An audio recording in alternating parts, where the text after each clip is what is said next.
ఈ వేదికకు అధ్యక్షత వహిస్తున్నటువంటి గౌరవనీయులు పెద్దలు, తెలంగాణ బీసీ ప్రజలకు దశాబ్దాలుగా దిక్సూచిగా ఉన్నటువంటి ప్రొఫెసర్ మురళీ మనోహర్ సార్కి, అలాగే వేదిక మీద ఉన్నటువంటి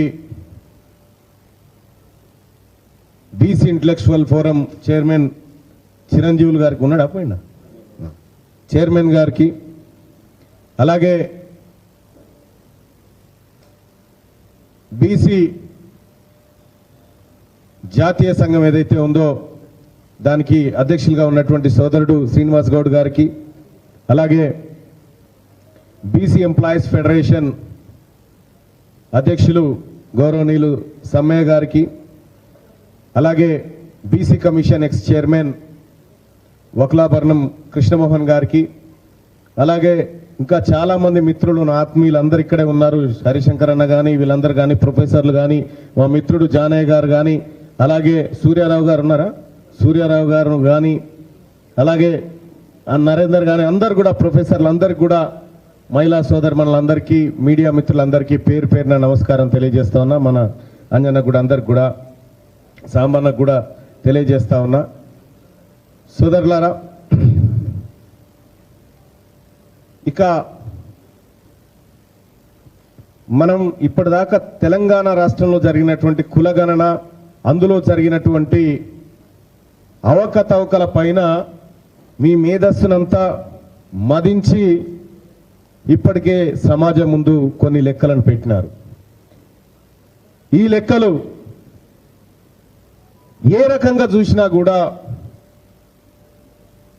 ఈ కులగణన లెక్కల్లో, ఈ లెక్కల ఫలితాల్లో బీసీలే విజయం సాధించారు. ప్రభుత్వం చేసినటువంటి లెక్కలు తప్పు అనడానికి అనేక మార్గాలను అన్వేషించి ప్రజాక్షేత్రంలో పోసినారు.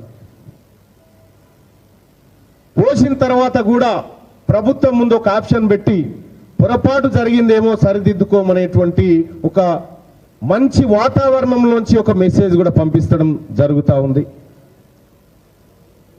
ఇలా తెలంగాణ రాష్ట్ర ప్రభుత్వం సరే గతంలో ఉన్నటువంటి వాళ్ళు చేయలేకపోయారు, కొంత ఇప్పుడు ఒక ముందడుగు పడ్డది.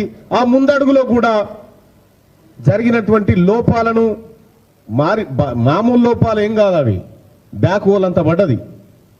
అంత పెద్ద లోపాలు ఏవైతే ఉన్నాయో వాటిని సరి చేసుకోమని చెప్పి ఈ సభ అనేక బీసీ సంఘాలు, బీసీ సమూహం అంతా చెప్తున్నటువంటి మాట.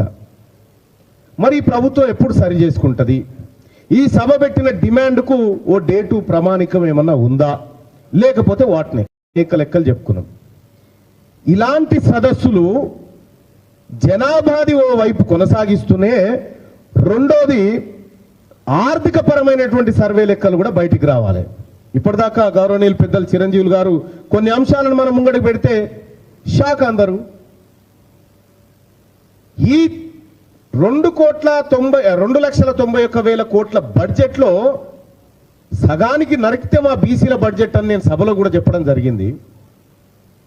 మరి ఈ బీసీలకు ఇప్పుడు కాదు, ఎట్లాగో మన సర్కారు లేవు కాబట్టి పైన జరిగినటువంటి ఆర్థిక దోపిడీని, బీసీలకు జరిగిన ప్రయోజనాన్ని కూడా ఇదే మేధావి వర్గం అంతా ఒక ఆర్థిక పరమైనటువంటి అంశాన్ని చర్చకు తీసుకోవాలి. అలాగే ఒకసారి వేదిక సమావేశం కావాలి. ఇక్కడ ఒకసారి మొత్తం బీసీలలో ఉన్నటువంటి ఓ 4-5 ప్రధాన కులాలు తీసుకుంటున్నాం. మనం ముదిరాజ్ సోదరులు అత్యధికంగా ఉంటారని మనం అనుకుంటాం. కొద్దిసేపు వాళ్ళని పక్కకు పెట్టి చూద్దాం, మిగతా చిన్న చిన్న వాళ్ళే చూద్దాం. మొత్తం గౌడ్లు, యాదవులు, పద్మశాలిలు, మున్నూరు కాపులు వీళ్ళంతా కలిసి తెలంగాణ రాష్ట్రంలో సమగ్ర కుటుంబ సర్వే ఏదైతే కేసీఆర్ గారు చేసిరో ఆ సర్వేలో 82,56,370 మంది, 82 లక్షల మందికి ఏమో ఈ 10 ఏళ్లలో పుట్టింది 1,85,740 మంది పుడితే, 10 లక్షలు ఉన్నటువంటి రెడ్లకు 6,07,293 మంది పుట్టిరు. వాళ్ళ లెక్కలే సార్, వాళ్ళ లెక్కలే. అందరు కలిసి మరి నేనేమంటున్నా వాళ్ళ లెక్కలు ఇప్పుడు నా దగ్గర నేను చూపించి మాట్లాడుతున్నా సమ్మన్న సూడే ఈ సర్కారు లెక్కలని వాళ్ళు వేసినటువంటి లెక్కలే. ఇక సోదరులారా 10 లక్షలు ఉన్నటువంటి రెడ్లు 10 ఏళ్లలో 6 లక్షల మందిని కంటే 12 లక్షలు ఉన్నటువంటి పద్మశాలీలు ఈ 10 ఏళ్లలో 24,000 మందిని కన్నారు అంతే. ఇక 19,77,000 ఉన్నటువంటి యాదవ సోదరులు 2014 లెక్కల ప్రకారం 19,77,000 ఉన్న యాదవ సోదరులు ఈ 10 ఏళ్లలో 39,000 మందిని కన్నారు. రెడ్లు మాత్రం 6 లక్షల మందిని కన్నారు. గౌడ్లు సమగ్ర కుటుంబ సర్వే లెక్కల ప్రకారం 15,71,980 అని చెప్పి అలా రాసుకొచ్చి రాలేసిన లెక్కలే. వాళ్ళు ఈ 10 ఏళ్లలో 55,000 మందిని కన్నారు. ఇట్లా మొత్తం కలిపితే 82 లక్షలు ఉన్నటువంటి 4 కులాల బీసీలో ఏమో 1,85,000 మందిని కంటే 10 లక్షల మంది ఉన్న రెడ్లు 6,07,000 మందిని కన్నారు.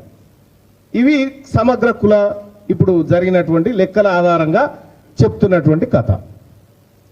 ఇంకా ఇవే కాదు, ఈ ఒక్క లెక్కలే కాదు, నువ్వు ఏ లెక్క అన్నది ఏ లెక్క తీసినా ఇవే బొక్కలు. తెలంగాణ రాష్ట్రంలో ఎంతమందిని చంపిర్రో, బీసీలకు ఇవాళ 42% రిజర్వేషన్ గురించి మనం మాట్లాడుతూ ఉన్నాం. కానీ దీని వెనకాల జాగిన ఒక భారీ కుట్రను మనం గమనించాలి సార్. జాజుల సీనన్న తెలివి కళ్ళ బిడ్డ కాబట్టి దాన్ని పసిగట్టిండు. ఏమని మనం వీళ్ళు ఇవ్వకపోయినా 50-60% సీట్లలో మనమే గెలుస్తామనేటువంటి మాట చెప్పిండు. 50-60 ఎట్లా గెలుస్తారు బిడ్డ, మీరు 42 కదా అనేది వీళ్ళ లెక్క. ఇప్పుడు 42 మాత్రమే మీకు, మిగతాయి వేరే వాళ్ళకి, మిగతాయి మాకు అనే మాట చెప్తా ఉన్నారు. అంటే ఇప్పుడు స్థానిక సంస్థల్లో అంతో ఇంతో 50-60% సీట్లు సంపాదిస్తున్న బీసీలను 42 కాడికి తెస్తారనేటువంటి 42% సీట్ల కాడికి తెస్తారు. సరే మనకంటే ఎట్లాగో రిజర్వేషన్లు లేవు, తక్కువనే, కానీ సీట్లు పార్టీలు వేసే బిచ్చం, సీట్లు అనేవి పార్టీలు వేసేటువంటి బిచ్చం. రిజర్వేషన్ మన హక్కు. బీసీలకు కావాల్సింది కామారెడ్డి డిక్లరేషన్ లో ప్రకటించినటువంటి 42% రిజర్వేషన్లు లోకల్ బాడీ ఎన్నికల్లో కావాలి. మీరు సవాల్ ఇసుకు, నేను ఇస్తా దమ్ముంటే నువ్వు ఇస్తావా, ఆయన ఇయ్యడు, మరి నువ్వు ఇయ్యవా? ఇది సవాల్ ఏంది నాకు అర్థం కాలే. ఎవరి కోసం సవాళ్ళు చేసుకుంటున్నారు? ఒక ఆయన ఇవాళ బీసీలకు అన్నం పెట్టకుండా నేను సొంటెండ పెడతా దమ్ముందా నీకన్నా అన్నట్టుంది ఆ సవాల్. మీరు ఎవరు సవాళ్ళు చేసుకోవడానికి? హక్కుగా ఈ బీసీలకు దక్కాల్సినటువంటి వాటానివ్వకుండా మేము బిచ్చం వేస్తాము. ఎవరికి కావాలి మీ బిచ్చం? వాళ్ళు మనకు నిధులు ఇవ్వరట, సీట్లు ఇవ్వరట, రిజర్వేషన్ ఇవ్వరట.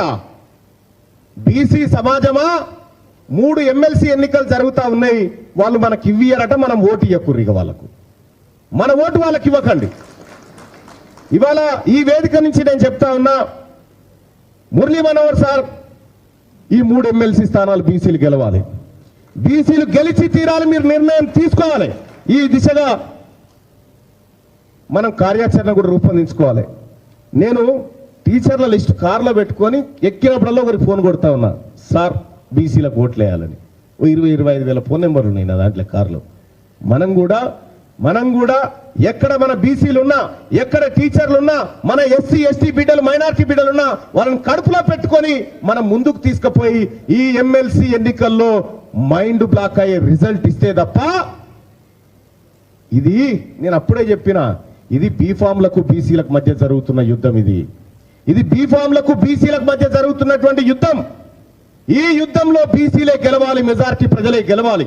అందుకోసం మీరందరూ కూడా మీ స్థాయిలో మీ బంధువులు మీ సోదరులు ఎవరైనా ఉంటే వాళ్ళతో మాట్లాడి రాబోతున్నటువంటి ఈ 42% మాటున ఒక 3 కీలకమైన ఎలక్షన్స్ ఎమ్మెల్సీ ఎన్నికలు జరుగుతున్నాయి, అవి మిస్ కాకుండా కూడా చూసుకోండి.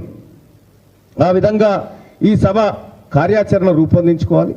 ఇక ఈ సభకు నేను ఒక విషయాన్ని తెలియజేయదలుచుకున్నా. తిన్మార్ మల్లన్నకు షోకాజ్ నోటీస్ జారీ చేస్తే ఈ సభ ధమ్కి ఇచ్చి నీ మలిసి నీ దగ్గర పెట్టుకో, అది మా బీసీల దగ్గర పనిచేయదని చెప్పి నాకు మద్దతుగా నిలబడేటువంటి ప్రయత్నం చేసింది. ఈ సభకు కృతజ్ఞత ఉన్నాయి. అలాగే చాలా మంది మిత్రులు కూడా తిన్మార్ మల్లన్నను కాపాడుకోవాలి, నేనే కాపాడుతందుకు దిగి నన్ను కాపాడు ఏం చేస్తారు? తిన్మార్ మల్లన్నకి ఏం కాలే, తిన్మార్ మల్లన్నతోనే అవతలకు ప్రమాదం ఉండొచ్చుంటే వాళ్ళని కాపాడేటోడు కావాలి, కానీ నన్ను కాపాడేటోడు ఎందుకు? కాబట్టి సోదరులారా, ఈ బీసీ ఉద్యమం కేవలం ఆలోచనలు మాత్రమే, అవి వివిధ రూపాలలో ఉన్నటువంటి ఆలోచనలే. మా అంతిమ లక్ష్యం మా అందరికీ ఒకటే, అంతిమ లక్ష్యం మా అందరికీ ఒకటే. ఇవాళ ఎక్కడైనా బీసీలకు అన్యాయం జరిగితే మీరు సోదరులారా, మీరెవ్వరు కూడా వెనకడుగు వేయాల్సిన పరిస్థితి లేదు. గత తెలంగాణ కాదు ఇది, ఎడ్డి తెలంగాణ కాదు. ఈ తెలంగాణలో ఎడ్డి బీసీలం కాదు, ఇలా ఒక్కటైనటువంటి బీసీలం మనమంతా. ఒకప్పుడు 10 మంది బీసీలు కలవాలంటే వాళ్ళు రక్తం ధారపోస్తే కూడా రాలే. 10 మందిని కలపాలంటే ఇవాళ నువ్వు బీసీ మీటింగ్ అంటే తెలిస్తే వాళ్ళు ఇడికి ఏడైతుందని వచ్చేటువంటి పరిస్థితి ఎందుకు వచ్చింది? మమ్మల్ని ఐక్యం చేయడానికి మేము కొన్నిసార్లు కొన్ని అస్త్రాలు వాడి ఉంటాం. ఆ అస్త్రాలలో ఇంకా వాడతాం.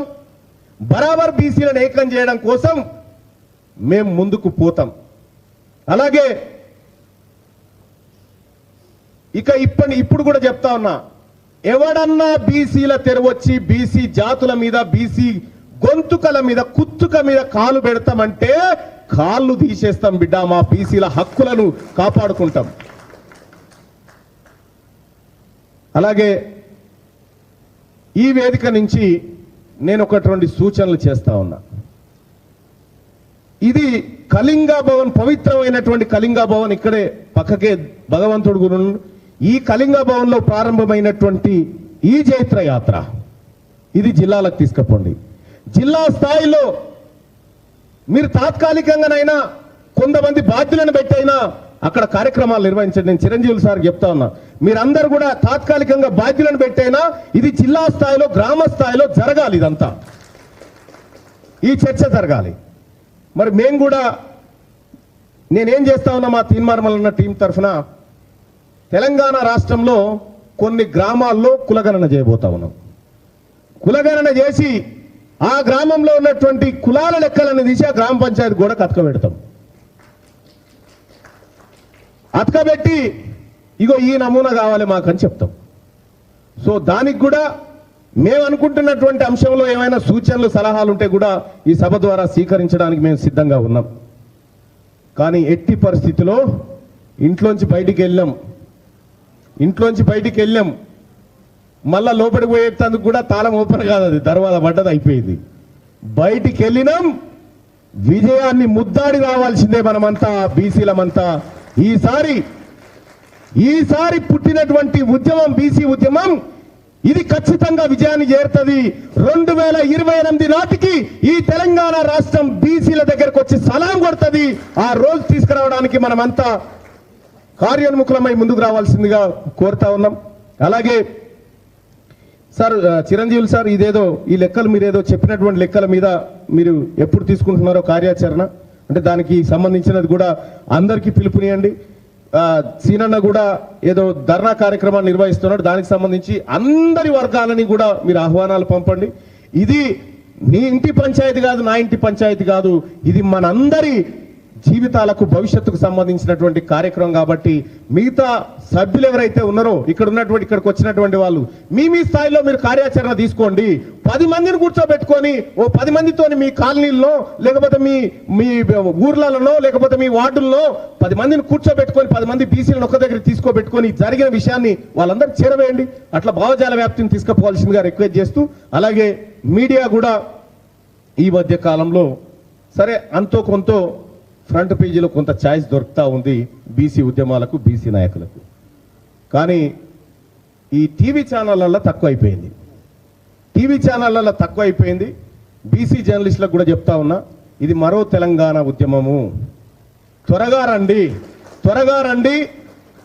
ఈ మరో తెలంగాణ ఉద్యమం ఏదైతే సాగుతా ఉందో ఈ ఉద్యమానికి జర్నలిస్టు సోదరులు, అడ్వకేట్లు, ఉద్యోగస్తులు, ఆర్టీసీ వాళ్ళు, సింగరేణి వాళ్ళు, ఇలా ప్రతి ఎంప్లాయీస్ సంఘము, పౌర సమాజం అంతా ముందుకు రావాల్సినటువంటి అవసరం ఉంది.